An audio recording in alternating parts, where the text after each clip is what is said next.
last year yung muling preach ko dito, no?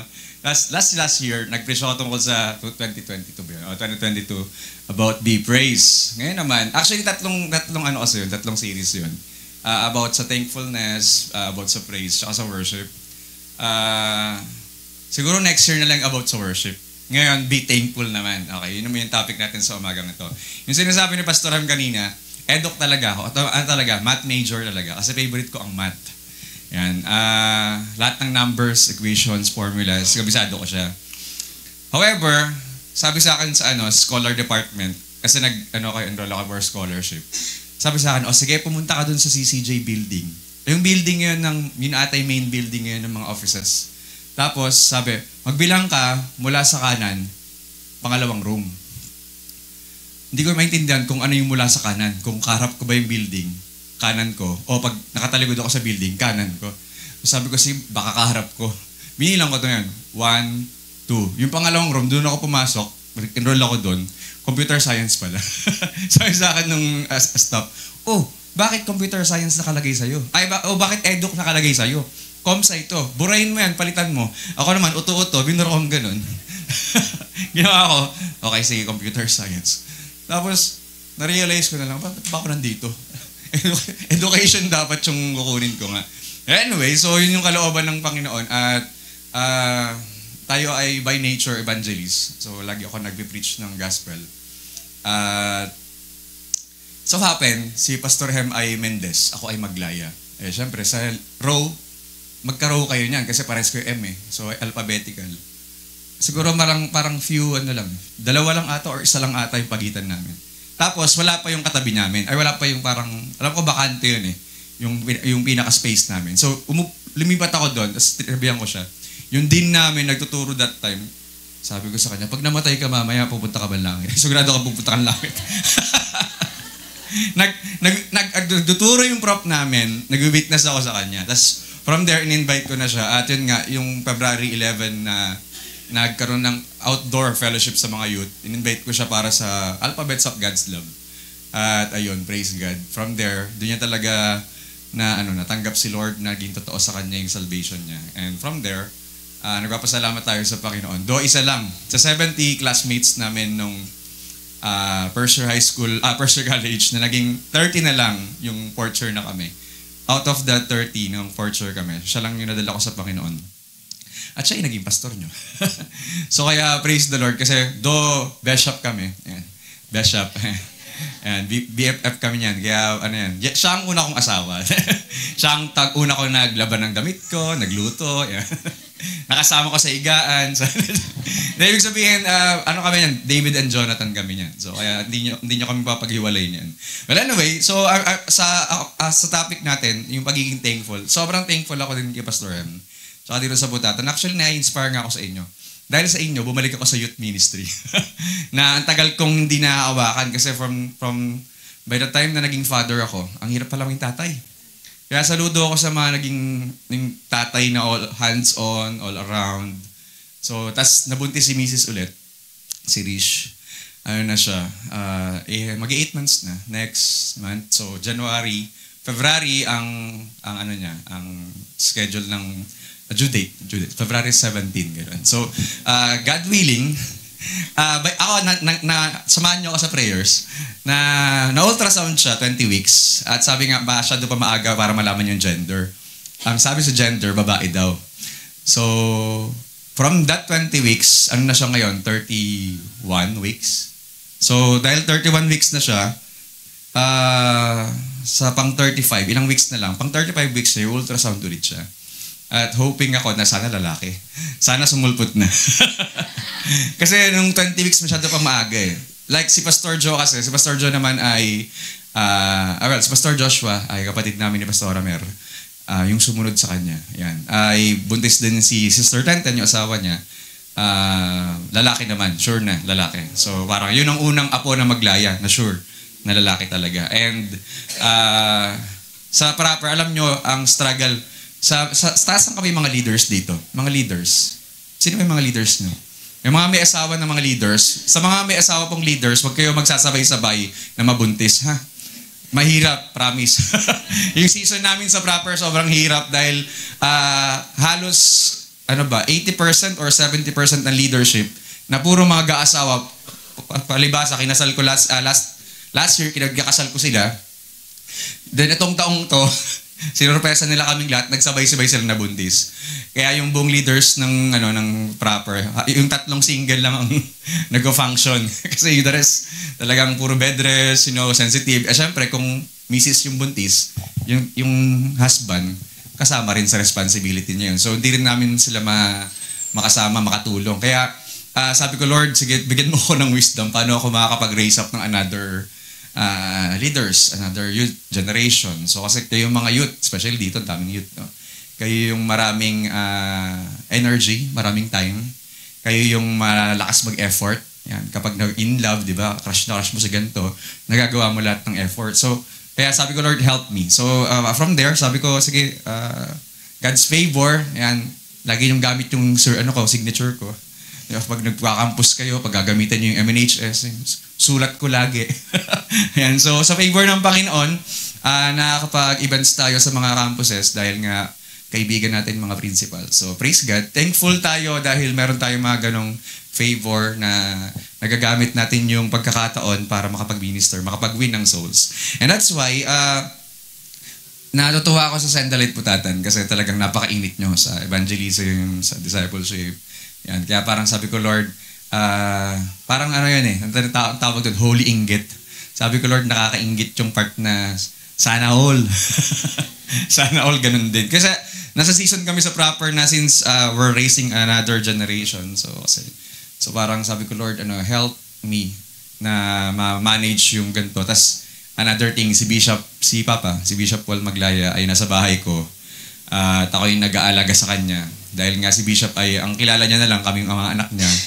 So, siguro yung mga mga matured na mga members dito na kilala si Bishop, dati sa TH pa, sa main church, hindi nila kayo nakikilala. Unless may picture na magpapaalala sa kanya. At sasabihin niya lang, oo nga. Yun. Pero hindi na talaga kilala na. That's why, nakikita namin nag-fade yung memory ni Papa. Sabi ko, sige, i-embrace ko na yung call. Kasi actually, last year pa niya in-offer sa akin yung pagiging bishop. Last year, October pa. And sabi ko, wag muna, nandiyan ka pa eh.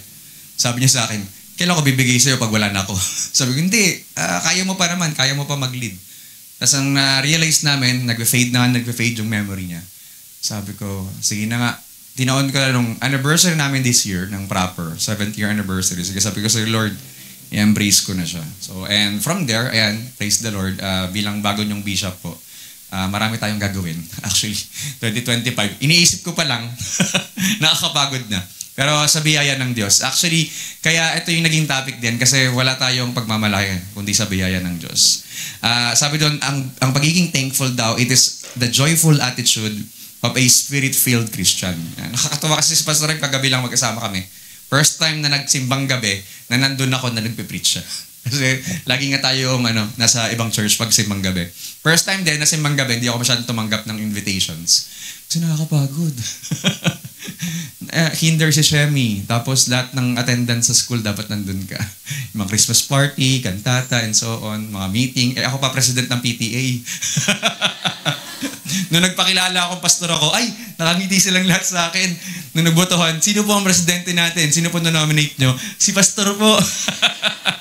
So dahil ako president, ako nagli-lead and so on. And tapos si Bishop, may pagkain siya na dapat 6 a.m., 12 noon, 6 p.m., kakain siya. So very busy. Tapos si Rish, bed rest buong pagbubuntis niya. So isipin nyo na lang paano ko pagsabay-sabay na umiikot yung dalawang washing machine, naghugas ako ng pinggan, nagluluto ako. Para akong all-around nanay na tatay na rin. So, ganon. Kaya, ministry pa lang, first ministry, sobrang busy ko. Yung first ministry natin is yung family. So, pero sa biyaya ng Diyos, lahat yun na nagagampanan natin. Tapos may ministry pa. Yan. Tapos nag-handle pa ako ng care group na nakaraan. Ang gastos pala nun, pare. Pero yun nga, salamat sa Diyos, salamat sa biyaya niya. Sabi sa Bible, sa Hebrews chapter 12 verse 28, sabi doon, since we are receiving a kingdom that is unshakable, salamat sa Diyos, yung kaharian niya, unshakable. Wala makakapag-shake niyan, wala makakasira, wala makakadestroy niyan. Sabi doon, let us be thankful and please God by worshiping Him with holy fear and awe. Sa New King James Translation, NLT kasi yan. Sabi doon, therefore, since we are receiving a kingdom that cannot be shaken, let us have, kanina be thankful, let us have grace by which we will serve God acceptably with reverence and godly fear. Pray nga mo tayo. Let's pray. Father, we thank you sa umagang ito. Salamat sa pagkakataon na makapag-aral muli ng iyong mga salita. And thank you, Lord, for the grace na binibigay niyo sa amin, Lord, that is abounding towards us. And today, we are expecting, Lord, for a new revelation that comes from you. Gamitin mo ang iyong lingkod. At maranasan ng bawat isa na mangusap ka ng personal sa inyong mga anak narito. I decree and declare, Lord, for wisdom na ma-apply namin ang mga messages na ito sa aming mga buhay upang magkaroon kami, Panginoon, ng puso na thankful, with gratitude, Panginoon, ay lagi kami nagpupuri, nagpapasalamat sa lahat ng ginagawa mo sa aming buhay. And today, Lord, we apply the blood of Jesus over our lives para sa aming pakikinig ay hindi maagaw ng kaaway ang aming mga tututunan, kundi ito ay magkakaroon ng rema, ng application, impact sa aming buhay. And salamat, Ama, dahil ikaw ang Diyos na aming panaglilingkuran at inaangking namin ang katagumpayan ng aming pag-aaral ngayon sa pangalan ni Jesus. Amen. Pansin nyo, yung thankful, let us be thankful kanina, naging let us have grace. Nagkaroon ng difference yung word. From King James to NLT, yung let us have grace, naging thankful. Ngayon, bakit? Alam niyo ba, in Greek word, ang grace ay tinatawag siyang charis. Okay, so, meron pa pangalang charis dito or charis? Charis lang. Charot. Yung word na charis, it means thank you, or actually it means charisma. Galing sa word na charisma, doon siya nag-ugat. Pag sinabi mong charisma, punong-puno ka ng grace. Diba, makarisma. Nakakita na ba kayo ng ganong klaseng lalaking makarisma or babae na makarisma? Ang lakas ng niya, ng influence, malakas yung aura niya, parang gano'n. Parang may dating, malakas ang dating niya. Okay. Yung kapag nasa gitna siya ng crowd, kitang-kita agad siya. Ayun, malakas kasi ang charisma nun. Ano pa? Pero it means thank you. In French, grazie à Dieu. Yan. It means thanks to God. Yan. Sa Italian naman, the word thank you is grazie. Yan. Directly related once again to grace. And in Spanish, gracias. Yan yung alam natin. And then in English, of course, grace. Or di ba pag nagpe-pray tayo sa pagkain, or say your grace sa America, ganun sila. Or say your thanks. Meaning, yung grace at saka yung thanks, hindi sila pwedeng paghiwalayin. Kasi kung na-experience mo yung biyaya, magiging thankful ka. Amen? Diba? Kung na-experience mo yung biyaya, yung provision, yung blessings, thankful ka. So, ibig sabihin, yung word na grace and thanks ay equal siya sa original language ng Bible. And kaya pala pag sinabi mong, let us have grace, let us be thankful. So parang kunyari si Pastora Mary, Mary Grace ang pangalan niya, tsaka si Luna rin, Mary Grace. Pwede nyo silang tawagin, Mary Thanks. Kasi yun yung pinoportray ng grace, maging thankful ka. Ngayon, bakit equal ang thanks at saka grace? Okay, bakit daw? Kasi pag sabi ang thankful person, sa next natin, is a person out of the grace of God. Pag unthankful ka, wala ka sa biyaya ng Diyos. Hindi mo na i-appreciate yung biyaya ng Diyos. Ngayon, pag sinabi mong grace, di ba, alam niyo naman lahat ng meaning ng grace, di ba? Na tayo ay hindi karapat-dapat. Yakap mo ako sa aking karumihan. Di ba? Inibig mo ako nang di kayang tumbasan. O Diyos, yung sukdulang biyaya, yun yung pinakamagandang message ng grace.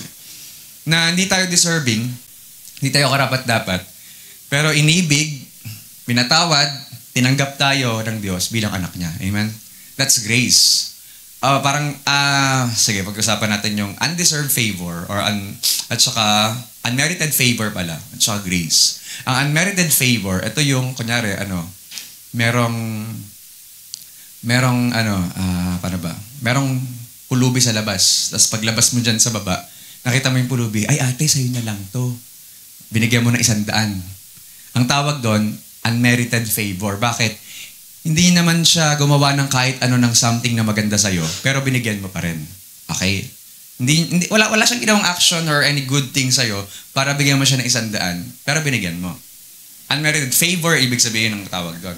Ang grace, different siya. Bakit? Kasi yung grace, kunyari, yung motor mo sa baba, Jesus name, Lord, cover niyo lahat ng mga motor sa baba. Kunyari, biglang nagnakaw nung side mirror mo. Tapos, nung nahuli mo yung magnanakaw, sabi ko, Kuya, wait lang. Huwag ka nga alis. Umugot ka ng 1,000. Kuya, ito 1,000. Kunin mo na yung side mirror ko. Sa'yo na yung 1,000 na yan. Ang tawag doon, grace. Bakit? Opposite nung kailangan, yung deserve niya. Ninakawan ka na, ginawan ka na ng masama, binigyan mo pa rin ng mabuting bagay. Bakit? Grace yun. Ganon tayo sa Diyos. Makasalanan tayo, malayo tayo sa Diyos. Ginawa natin siya ng masama, pero binigyan niya tayo ng biyaya pa rin. Sino? Si Jesus. Amen? Kaya, pag sinabi mong thankful ka, naiintindihan mo yung ibig sabihin ng grace. Kung paano ka naging na-appreciate yung biyaya ng Diyos sa'yo na, Lord, salamat sa lahat ng kasalanan ko. Ako pa, yung tinawag mo. Alam niyo ba yung pinakamagandang tawag ni Lord? Yung, come and follow me. Halika, sunod ka sa akin. Parang, kung tutuusin, hindi ako deserving, Lord, na sumunod sa'yo dahil maraming tao ako. Pero tinawag mo ko. Ganun siya. Sabi ko nga, kaming mga maglaya, laki kami na anak kami ng bishop, anak kami ng pastora. So parang hindi kami ganun ka, ano man tawag sa ganun? Hindi namin masyado na-appreciate. Hindi ko alam. Kasi hindi kami nagwalwal. I mean, hindi kami naka-experience na naglulong kami sa alak, nagdroga kami, or ng maraming kalokohan ginawa, or ABS-CBN. Walang nagganon sa aming maglaya. Kaya parang, ano ba, pag sinabing yung from sobrang makasalanan na save ka. Hindi ko na actually personally hindi ko masyadong na-appreciate before yon kasi laki ka nga sa church, tapos ako pa yung pinatira sa church, parang at age 16 years old, pinalayas ako ng bahay para tumira ako sa simbahan at maging janitor noon, at yun, nakasama ko si Pastor Hem. Tapos di alam ni Nanay Nanay Emmy tsaka ni Tatay Saldi na yung baon ni Pastor Hem, baon ko rin. Pag bumili si Pastor Hem ng baloni sa Sizzling doon, kasama ako sa buy one take one. Kasi wala akong baon during college. Kasi ano lang kami, pader lang yung Katarungan Village, PL Moon na eh. So kaya nung time na si Pastor Hem, nakatira pala to sa ba? Sukat? Ay, hindi, Kupang? Ano ba part yun? Kupang? Buli? Whatever. Basta doon sa may Riles. Sukat na? Sukat na ba yun tayo? Layo pala, no? Parang sabi ko, ang layo ng bahay mo. Tira ka na lang sa church para wala na yung pamasahe. So, ang saya kasi yung baon ni Pastor Hem, bibigyan siya. Baon ko na rin. Hindi nabuhay ako nung college, yung baon niya, baon ko. Ganun pala yung diskarte. Ganun pala yung blessing ni Lord na na-witnessan mo siya, nakasama mo pa sa church. Pag during Sundays, makikita ng mga tao, naka-fold na lahat ng higaan namin doon. So, pero sa maliit na simulain na gano'n, nagpapasalamat ako sa Panginoon kasi praise God, merong ito, biyaya ni Lord lahat eh. Buong Send the Light po ngayon ay biyaya ni Lord dyan. It's all by the grace of God, kaya magiging thankful ka na lang. Kaya pag unthankful ka, parang puro ka, ang kabaligtaran ng grateful or gratitude ay reklamo. Diba? Pag mareklamo ka na, hindi mo na na-appreciate kasi yung mga bagay-bagay. Sabi nga ni Pastor Ram kagabi, ang hirap nga daw talaga magregalo ngayon. Kasi, for example, yung mga YA, yung mga nakaranas na ng sahod. Nung nagtrabaho ako sa PL Moon, ganun din. Ang sarap pala ng feeling na sumasahod kasi. Sipin nyo, nagtuturo ako sa PL Moon, kuha ko ng payslip ko, 21,000. Ang sarap pala ng feeling na ganun. Uy, nagturo ka lang ng ilang oras, tapos 21,000. Kinsenas katapusan yun, ha? So, kaya sabi ko, wow, sarap. Sarap ng feeling pala. Pero sa 21,000, dahil wala naman akong maisip na bilhin that time, binibigay ko lahat sa ministry. Kay Papa, sa ministry, and so on. Kaya parang, pero na-realize ko, nga, pag talagang kumikita ka na, lumalaki na rin yung value ng gusto mong ma-receive. Kaya parang, yung pansit canton mong dati na tatouch ka na pag lalutuan ka ng pansit canton. Ngayon kailangan, ramen na. Di ba? Parang, lumalaki yung value pag ikaw ay may trabaho na. Kaya parang nawawala din yung pagiging thankful mo. Dati, tusok-tusok lang, masaya ka na. Pero ngayon, dapat nasa sangyup na. Di ba? Yung tusok-tusok mo, ikinaklamp na, di ba? Kasi sangyup yan, piniprito mo na. Parang iba na yung appreciation. Pero kung tutuusin, regardless, kaya kung naiintindihan mo ang grace, maunawaan mo ang thankfulness. Okay?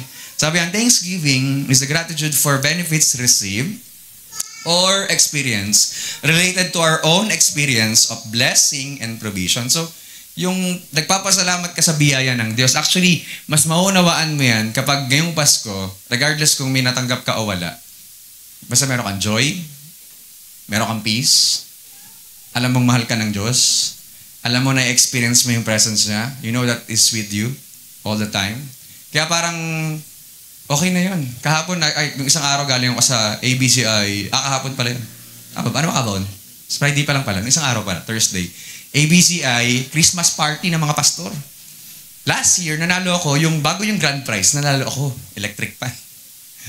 Last Christmas party, nung nakita ko lahat ng paparapol, sabi ko, wala akong gusto. Sabi ko, Lord, regardless kung manalo ako, hindi, okay lang. Wala akong gusto eh. Water heater, tapos yung blender, kalan, electric pan. Tapos one day na stay sa B-Hotel. Sabi ko, buntis si Rich, hindi ko naman ma-enjoy yun. Bed rest pa siya, bawal siya umalis. So, wala akong gusto. Tapos may mga rapol na pera-pera, 1,000, 500. Sabi ko, Lord, bigyan mo ako niyan o hindi. Okay lang din kasi hindi naman ako nagpunta dito para dyan. So, okay lang. So, dahil doon, wala akong gusto, wala akong pinag-pray, wala akong papalalunan. Pero umalis ako doon, thankful ako kasi nakapag-minister ako sa mga pastors natin ng Muntinlupa. I mean, ako nag-lead ng worship, as prayer, of course. Kaya parang nakaka-amaze na, ginamit tayo ng Panginoon sa body of Christ, sa mga pastors. And, ganun yung masayang buhay. Na kung paano nagpuri ang mga shepherds nung bago sila pumunta kay Jesus, nung napuntahan na nila si Jesus, at nung umuwi sila, masaya pa rin sila nagpupuri sa Diyos. Yun ang pagiging thankful sa lahat ng oras. Okay? Sabi yan, by thanksgiving, we acknowledge God's goodness. Amen? Kung alam mong mabuti ang Diyos at nagawan ka niya ng mabuti, magpasalamat ka. So now, why should we give thanks to the Lord? Bakit nga ba? Bakit ba dapat tayo magpasalamat sa Diyos? Well, number 1, kinuman tayo. We are commanded to be thankful. Sabi ng Colossians, be thankful. Nabasa niyo ata kanina. Pasensya na, na-late ako kasi lumagpas ako. Sabi ko, alam ko bago mag-iglesia, yun na eh. Bakit nandito na ako, doon ako sa bayanan? Sabi ko, teka lang, hindi ko kasi napansin yung signboard. Sabi ko, nasa baba nga pala yung signboard, no? Ang tinitingnan ko yung taas. Wala nga pala dito sa taas, nasa baba nga pala. So kaya sabi ko, teka lang, magpas ako ikot to. Kaya medyo na-late pa ako. Pasensya na. Anyway, so ang pagiging thankfulness is obedience mo yan sa Diyos. So tignan mo yung katabi mo. Yan. Thankful ka ba? Okay. Thankful ka ba sa katabi mong yan? Diba?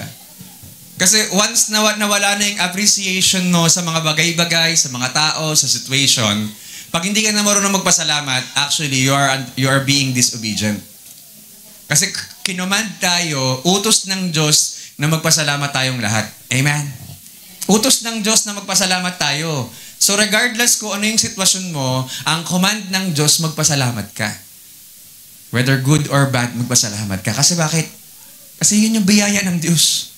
Masama tayo, makasalanan tayo, tinubos lang tayo ng Diyos. Niligtas tayo pa rin ng Diyos. Amen? Number 2, it is the result of being filled with the Holy Spirit. Pag ikaw ay thankful, resulta yan na ang banal na Espiritu ay nasa iyo.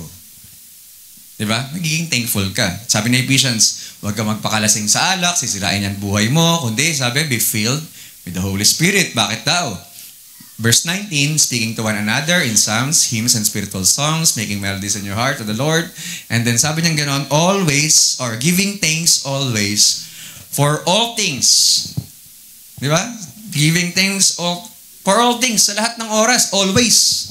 Ang pagpapasalamat, dahil na-feel ka sa verse 18, be filled with the Holy Spirit, ang resulta, nagbabago yung salita mo, nagbabago yung awitin mo. Pag Pasko, di ba, usually, dati, nung unbeliever ka pa, pag Pasko, ang kanta mo, sana ngayong Pasko. Diba? Pero ngayon, ang kanta mo na, joy to the world. Di ba? Medyo nagbabago na rin pati kanta mo ng Pasko, no? Dati pag Pasko, imong-imo ka, no? Sino kaya magbibigay sa akin regalo? Ay, Pasko na naman, wala na naman sa ganito. Ay, kasama na naman ako sa mga malalamig ang Pasko. Pero pag ngayong na-born again ka, nagkaroon ka na ng buhay sa Panginoon, you're being filled with the Holy Spirit, regardless kung anong situation ng buhay natin, thankful tayo. Amen? Pangatlo, we are to give thanks in everything. Sabi ng Bible, in everything, give thanks. For this is the will of God. Kaya ko sinama yung una, yung verse 16. Ito kasi yung mga palagian dapat. May tatlo sa 1 Thessalonians 5, verse 16 to 18, may tatlong bagay na dapat palagi na ginagawa. Una, rejoice always. Magalak ka. Always. Alam nyo ba, sa aming mga pastor, meron kaming tatlong major ministry at isa doon ang pinakaayaw ko talaga. Meron kaming KBL, kasal. Masaya yan. Laging masaya kasalan eh. Pangalawa, binyag. Yan. KB, binyagan. Mga child dedication. Masaya rin yan kasi may bagong baby. Di ba? Nako, ninong nga pala ako ng isa dito. Si Faith. Yan. Di bale, babawi ako dyan. Hindi, tinatahi pa eh. Anyway, KB. So, may kasal, may binyag. Masaya lagi yan. Ang pinakaayaw ko yung L. Ano yung L? Living. Yun yung pinakaayaw ko sa lahat. Ang lungkot. Paano ka naman magpapasaya ng nalulungkot yung mga tao? Pero alam niyo ba, sa biyaya ng Diyos, wala pa akong nilibing na talagang natapos yung libing na hindi sila nakangiti. Lagi natin pinapaunawa na kung nasa Panginoon yan, nasa Panginoon yan. Diba? Of course, masakit ang pag-iiwalay. Yung ihasara mo na, sige ho, tignan nyo na ho, huling hantungan na ho ito, last look na ho, last glimpse, sige, tignan nyo na. Oh! Sige. Di ho, may chance pa kayo. Sige, may chance pa. So somehow, mahirap talaga magpaglibing kasi nakakalungkot eh. Kaya lang kasi, kung alam mong nasa Panginoon yung namatay, malulungkot ka ba? I mean, nung time na, alam niyo po, share ko lang, 10 years ago, namatay, umuwi si mama. Yung mananay namin ni Pastor Mer, our mother who art in heaven na. So, umuwi siya sa Panginoon. Tapos, nung time na libing niya, dinilibing na siya ni Pastor Dan. Ay, hindi pala, dineclare. Nilibing siya na gano'n. Dineclare na ni Pastor Dan na yun na nga, sa alabok ka nanggaling, sa alabok ka gabalik. Yan, tas nilubog. Pinasok na si mama dun sa Tapos, alam niyo ba, 10 years ago, since that day na nilibing si mama dun, never pa ako bumalik dun. As in, totally, never. Hindi ko pa sinilip or pumunta dun. Alam niyo kung bakit? Ano naman gagawin ko dun? Pag pumunta ako dun, bangon na. Di ba? Hindi naman, di ba? By the time na nilibing siya doon, hindi na ako bumalik doon. Ano niyo kung bakit? Wala na ako pititignan doon. Puro buto at kalansay na lang yung nandun. Nasa loob pa. Hindi ko naman mai-scan. Wala. Hindi ko naman, kahit anong drama ko doon, sige na, ganito nangyari sa buhay. Wala namang nangyayari. Tama ba? But I'm thankful na Lord, salamat kasi may ganito akong emotional stability. Na hindi naman sa wala tayong emosyon. Kundi, sadyang thankful ako na nung sinabi ni Mama sa akin na see you in the rapture. Di talaga. Sige ma, see you in the rapture. Yun talaga. Kasi sa rapture naman sila ang unang mabubuhay. The dead in Christ shall rise first and we are still remain, will be caught up to meet the Lord in the air. So, okay lang. Magkakawayan na lang tayo pag nauna sila. Yan, si Josa, si Kea. Yung mga nauna sa atin. Tsaka yung mga mahal nyo sa buhay, 3 pala na wala dito sa inyo daw. So, pero alam nyo, ang pinakamasaya doon, thankful ka kasi alam mo si Lord kasama nila. So, in everything, whether good or bad, in everything give thanks. Amen? Pang-4, we are to pray with thanksgiving. Kahit sa pagpe-pray, dapat daw, manalangin ka ng thankful ang puso mo. Huwag kayong Panginoon, Panginoon, Panginoon, Panginoon. Puro ka lang penge. Magpasalamat ka muna. Lord, thank you sa ganito. Lord, thank you sa ganyan. Specific dapat. Huwag kayong bibili or maghihiling sa Panginoon nang hindi specific yung hihilingin nyo. Lalo yung mga gusto mag-asawa, huwag kayong basta-basta mag-aasawa. Pagpe-pray nyo muna yan, isa-isa. And be thankful kung ano yung mga characteristic na gusto nyong ipag-pray. Diba? O sa mga bagay na gusto nyong bilhin or makakuha ngayong Pasko, pagpe-pray nyo yan, specific, kasi si Lord, specific sumagot. Kung nagpe-pray ka ng iPhone 16, iPhone 99, ano mang iPhone yan, i-detail mo kung ano gusto mo. Diba? Kasi ganun. Tapos, ang sabi doon, maging thankful ka sa bawat request mo. Sa bawat prayer request, be thankful. Ano man ang mga hilingin mo na specific, maging thankful ka. Pagpasalamat, Lord, salamat po. Kaya, kung ang Gen Z at millennials ay advance mag-isip, tayong mga Kristiyano, pag nag-pray, advance tayo mag-pray. Wala pa sa atin, pinagpapasalamat na natin. Amen? Lord, maraming salamat po sa aircon sa bahay or aircon sa church. Lord, maraming salamat po sa mga tao na magiging daluyan ng pagpapala sa akin. Magiging thankful ka na kagad. Alam niyo ba, last Wednesday, binayaran ko yung last bill sa bahay ng taong ito. Sabi ko sa Panginoon, pagkabayad ko, Lord, thank you sa provision mo buong year. Lahat ng bills ng 2024 sa bahay, bayad. Di ba? Isn't it amazing na ang Diyos natin, kaya niya mag-provide ng lahat ng needs natin? Tapos, pag na-realize mo sa maraming buwan, oo nga, no, grabe pala mag-provide si Lord. Hindi lang halata, pero kami pong mga pastor, marami rin kaming expenses. Hindi lang halata, pero marami kami talagang gastos. Ako personally sa bahay, kailangan ko ng 40 to 50,000 monthly para mabayaran lahat ng expenses. Bills, expenses. Pero sa biyaya ng Diyos, grabe. Grabe mag-provide si Lord. Amen. Amen. Kaya magpapasalamat ka every time na nagpe-pray ka, na Lord, salamat. Magpapastor to. Mahilig sa pulpito. Number 5. Bakit tayo dapat magpasalamat? Because God is good, kind, and loving. Amen po. All the time. Mabuti ang Diyos. Di ba? Mabait ang Diyos. Mapagmahal ang Diyos. Dapat tayong magpasalamat sa Diyos kasi lagi siyang ganun. He never changes. He's the same yesterday, today, and forever. Amen? Ano pa? Number 6. It is also the result of maturing our faith. Yung kapag tayo ay nagmamature na, nag-grow yung faith mo, lumalago ka, patunay lang yan na ikaw ay thankful. Yung pagiging thankful mo ay patunay na ikaw ay nagmamature, nag-grow ka. Ibig sabihin, pag growing Christian ka, lumalago yung pananampalataya mo sa Diyos, kasi nagmamature ka na. Dati, lagi ka na lang nagreklamo, lagi na lang late si ganito. Lalo yan si Pastor Em. Nagulat ako dyan kahapon. Ang service namin, 6 p.m. Dumating. Ano ka dumating? 5:40? 5:40 ata or 5:45. Hindi, basta maaga siya. Sabi ko, first time ko nakita si Pastor Em, maaga. Oh, first time. First time ko siya nakitang maaga sa service. Kasi, kilala ko yan. Mula college kami. Never naging on time to. Lagi kami, maaga lang sila. Laging gano'n, maaga lang kayo. Kaya ngayon lang ako dumating. Hindi, totoo yun. Pero praise God, sabi ko, hindi ko nalang sinabi sa kanya kagabi. Kasi magbe-preach pa siya. Ibig sabihin lang, na yung pagiging thankful kasi natin, somehow, of course, we're growing. Dapat lumalago tayo. Wag po laging people change. Alam ko, masakit yung people change eh. Kasi mabait ngayon, people change, hindi na pala.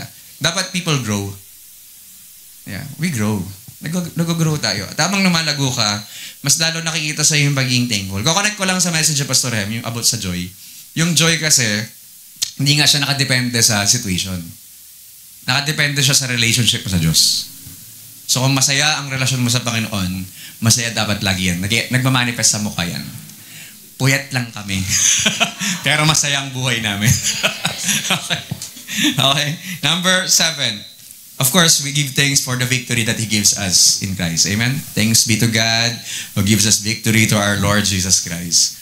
Gaano karaming battles mo this year? Gaano karami na pagtagumpayan? Marami ba?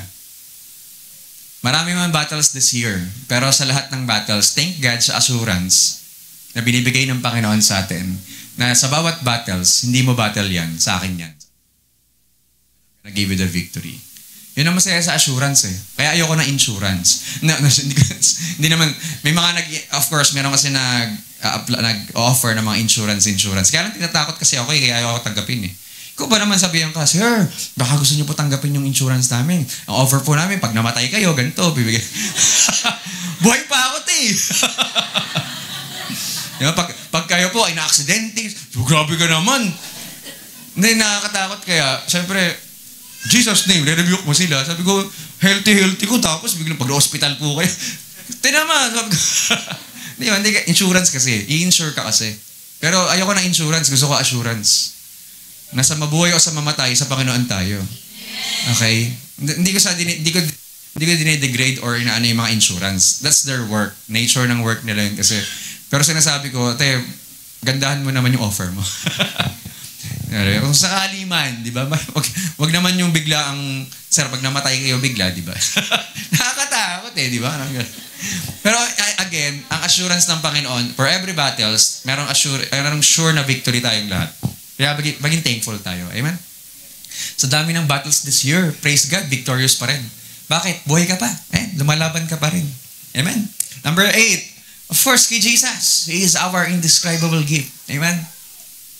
Pag hindi ka naging thankful ngayong Pasko, hindi mo na-appreciate si Jesus. Pero kaya tayo thankful kasi, actually, ang Pasko ay Thanksgiving. Normally, nagiging Thanksgiving na siya kasi nga, praise God, sa lahat ng mga nangyari sa atin. Pero higit sa lahat, the best thing na nangyari sa buhay natin si Jesus. Amen? Sabi ng Bible, maging thankful daw tayo. Colossians 3:17, giving thanks through Him, through Jesus. Maging thankful tayo sa pamamagitan niya. Kasi, si Jesus ang naging dahilan ba't tayo may Pasko. Si Jesus ang naging dahilan ba't tayo may salvation, redemption, sanctification, justification. You name it all. Access sa trono ng Diyos. Pwede ka na mag-pray anytime. Tapos pwede ka maging intimate sa Diyos. Ama, kasi kay Jesus. Pwede mo ma-experience yung benefits ng blood, yung benefits ng Spirit niya. So ang daming pwede mo ma-experience dahil kay Jesus. Kung wala si Jesus, walang kwenta lahat ng ginagawa natin. Kaya praise God, magpasalamat tayo palagi dahil kay Jesus. And of course, number 9, para answered prayers. Marami bang prayers sinagot sa'yo ngayong taon? Ang dami, no? Thank God, maraming sinasagot si Lord. Amen? Kasi answering God ang Diyos natin. Diba? Kaya sabi ni David, I thank you for answering my prayer and giving me victory. Number 10, to let others know for what He has done. Sabi, giving thanks. Give thanks to the Lord and proclaim His greatness. Let the whole world know what He has done. Psalms 111 verse 1 to 2. Praise the Lord with all my heart. I will thank the Lord in the assembly of His people. How wonderful are the things the Lord does. All who are delighted with them want to understand them. So kaya, ganun kahalaga yung relationship natin sa Panginoon na kung laging mainit yan at lagi ka nakadepende sa biyaya niya, kitang-kita sa'yo na thankful ka lagi kasi lagi kang masaya. Di ba? Dapat nga talaga ganun ang buhay nating mga Kristiyano. Amen? Laging masaya. Kasi lagi kang thankful. Kaya pag nakita mo yung kapatid mo sa Panginoon, nakita kang busangot yung mukha. Remind mo siya, kamusta ka na?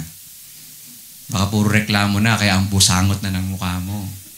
Ang reklamo ay nakakapangit. Seryoso, nakakapangit ang reklamo. Diba? Pero pag lagi kang thankful, napupuno kasi ng biyaya yung puso mo. Napupuno ng banal na spirito yung buhay mo. Kaya ang respond lagi ng buhay mo, thankful ka. Okay? Ano pa? To keep our minds, tanggalin yung S. To keep our minds on Christ.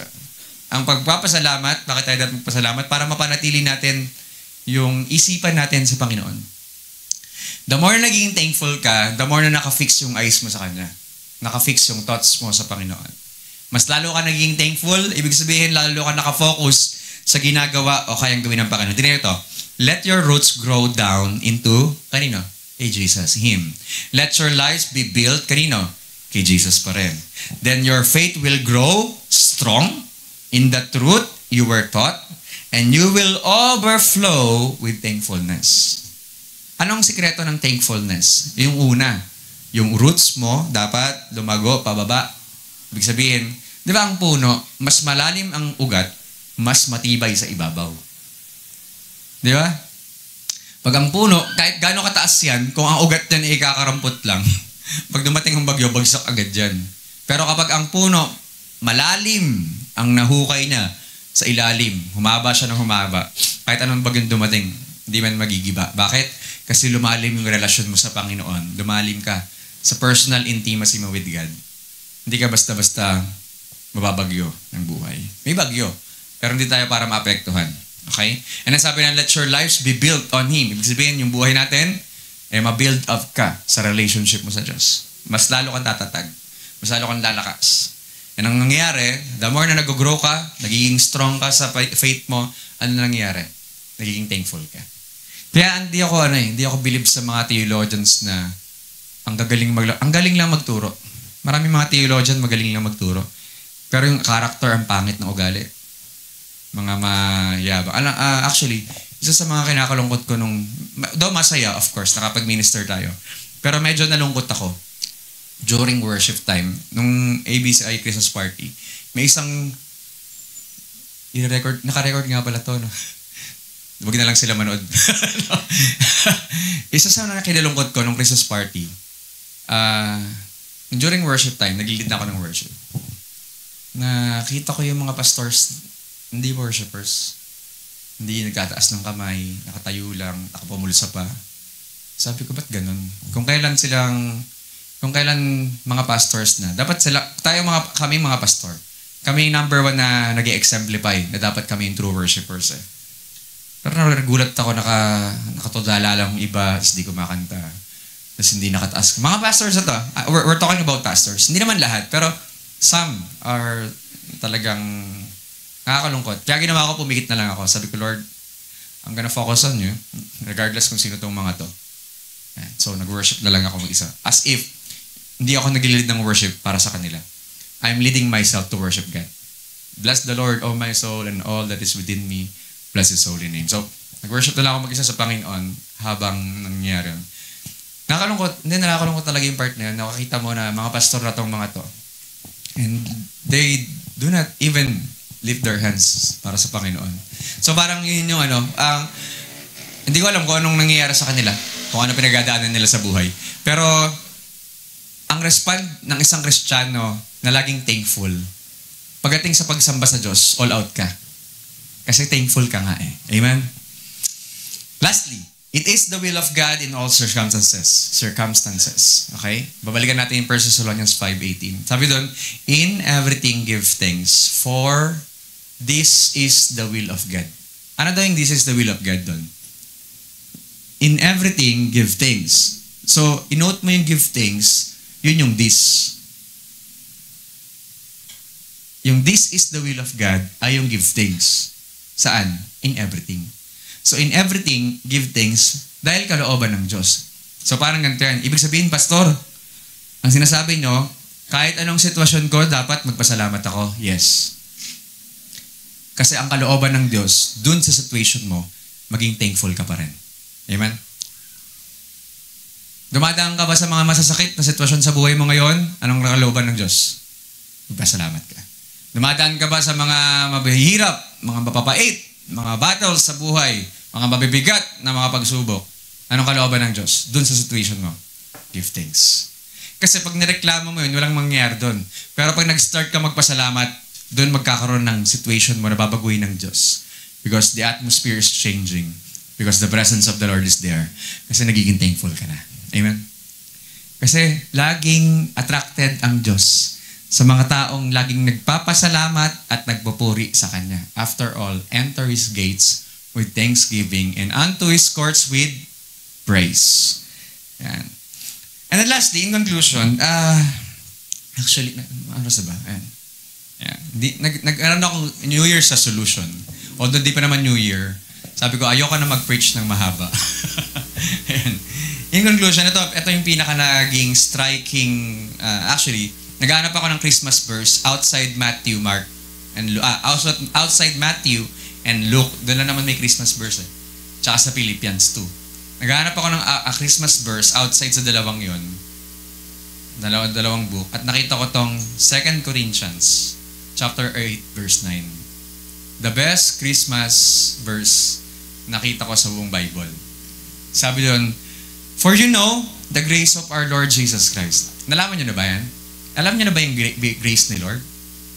Nalaman niyo na po, naintindihan niyo na yung biyaya ng Diyos.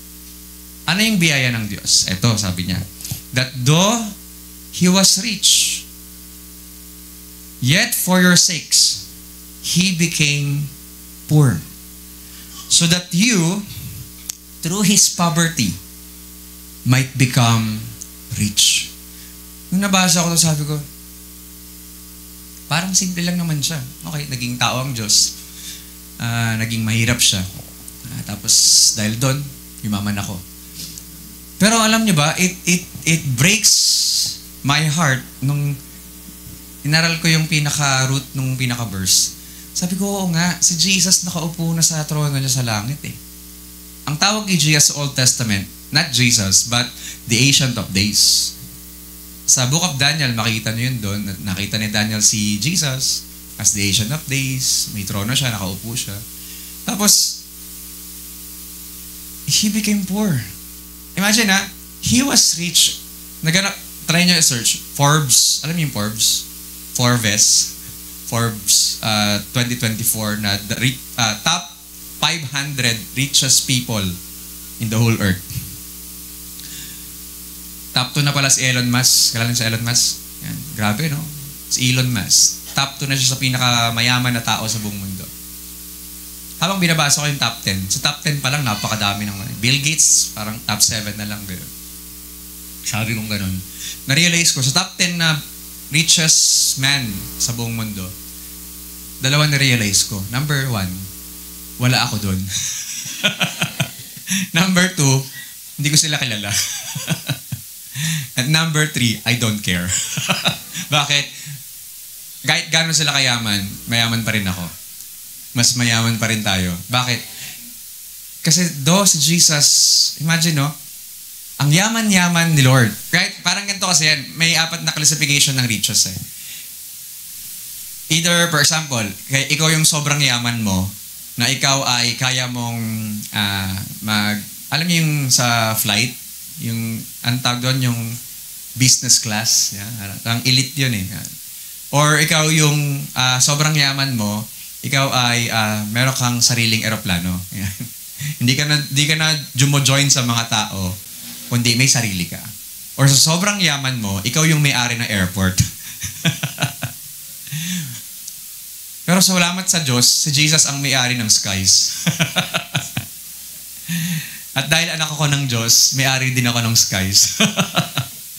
Diba? At nagpe-pray ako, hindi ako nagpe-pray sa lupa lang, hanggang langit nakakarating ang prayer ko. Diba? Isn't it amazing na si Jesus, He was rich. Pinili niyang ipanganak sa lupa, maging tao. He became poor. Tingnan niyo yung verse, yung verb dyan, He became poor. Hindi siya na-force na maging mahirap. Walang nagtanggal ng corona niya sa langit para sabihin, wala ka na, sipa ka na dito sa langit, kailangan, bumaba ka na sa langit. Walang nag-force sa kanya. Ang ibig sabihin ng He became poor, choice ni Jesus. Sige, iiwan ko muna tong trono ko dito. Iwanan ko muna tong corona ko dito sa langit. So that I can wear the crown of thorns para i-save yung mga tao sa lupa. Imagine, choice ni Jesus lahat yon. He became poor. Yung mabuhay ka na hindi ka pinanganak sa class S na ospital. Hindi ka hiniga sa malambot na kutsyon, kundi doon ka hiniga sa kainan ng mga baka at tupa. Sa manger ka lang hiniga. Nilagyan na ng mga dayami, mga damo-damo. Pag doon. Hindi siya binalutan ng magandang klase ng damit, tela. Swaddling clothes nga lang yun eh. Tapos nilapag na siya doon. Tapos hindi rin siya binigyan ng mga grand entrance. Hindi siya pinanganak sa royal na, during that time, ang hari, si Herod, hindi siya pinanganak sa palasyo. Though ang lineage niya ay sa mga hari, pero during his birth, rejected pa. Sa dami ng sa buong Bethlehem or sa buong Jerusalem, sa buong Israel, sa manger, dun lang sa sabsaban siya pinanganak. Sa kulungan pa ng mga hayop. Hindi siya pinanganak na meron mga majestic na mga music sa paligid niya. Well, may angels na may mga choirs sa mga shepherds. Pero si Jesus, ang mga unang nagkantahan sa paligid niya, ba, yung mga hayop sa paligid niya.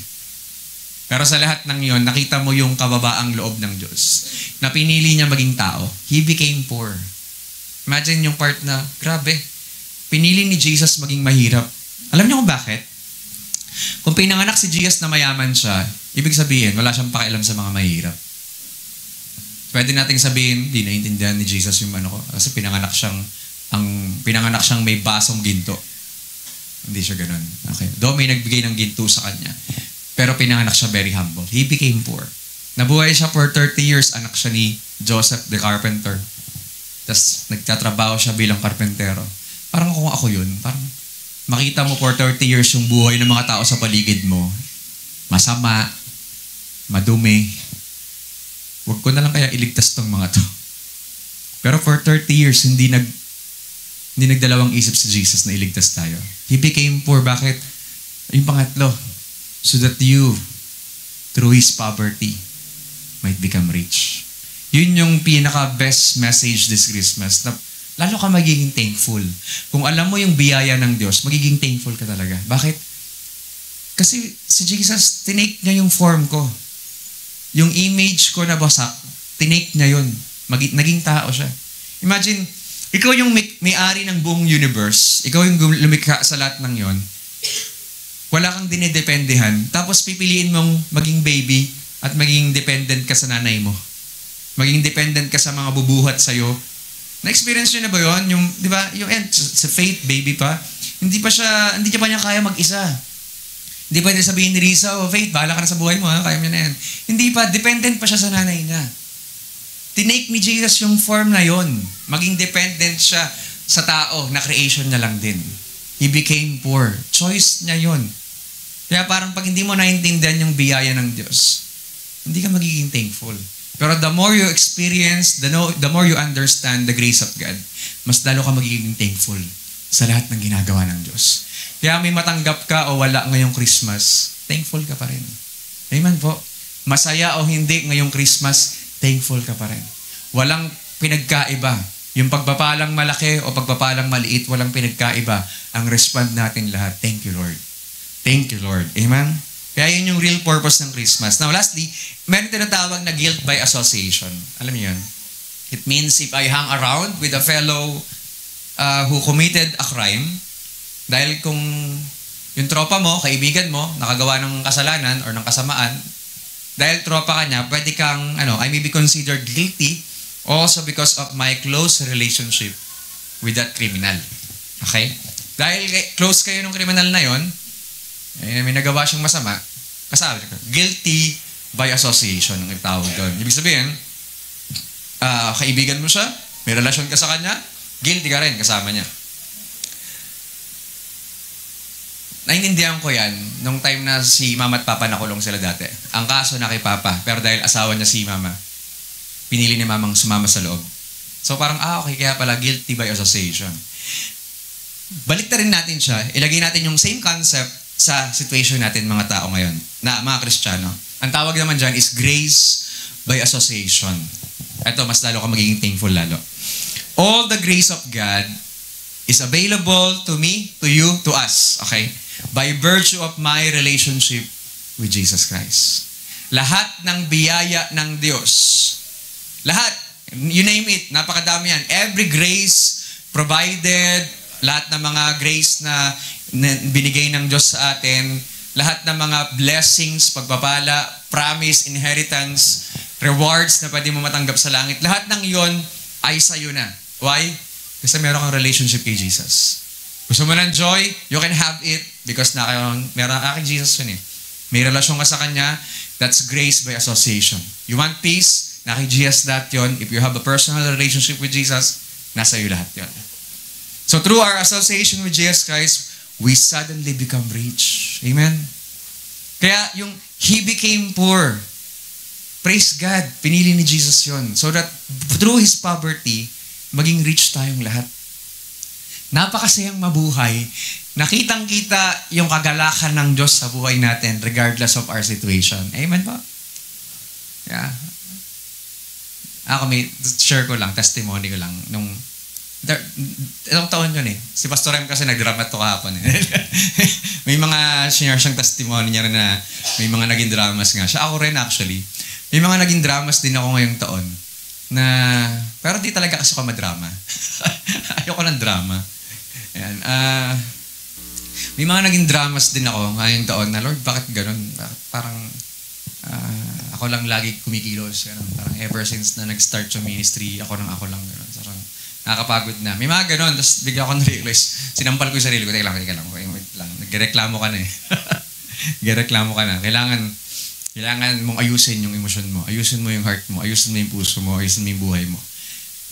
And alam nyo, suddenly, parang during that time, yun yung time na meron na lang akong 20 pesos sa pitaka. Tapos meron akong bayarin. Tapos yung ministry ganito, si ganyan, ganun siya, si ganito siya.